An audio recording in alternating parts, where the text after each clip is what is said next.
దేనికైనా extreme hype ఉన్నప్పుడు దాన్ని మానియా అంటారు. అంతకు మించి ఉంటే దాన్ని ధోనియా అంటారు. పులివెందల్లో పులి దిగిపోయింది. కానీ మ్యాచ్లో ధోని ఉంటాడా లేదా? సగం మంది మ్యాచ్కి ధోని వల్లనే వస్తారు, ధోని చూడడం కోసమే వస్తున్నారు.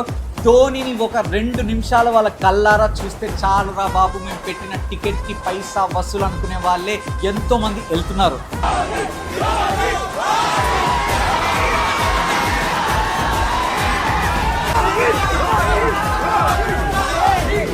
మీరు అవునన్నా కాదన్నా ఇది మాత్రం నిజం. అది తల ఇంపాక్ట్. తల వల్ల ఎస్ఆర్హెచ్ తలలు తెగుతాయా? తలలు తెగేలా అతని పర్ఫార్మెన్స్ ఉంటుందా? ధోని ఫైనల్గా మ్యాచ్లో కనబడబోతున్నాడు, కలబడబోతున్నాడు.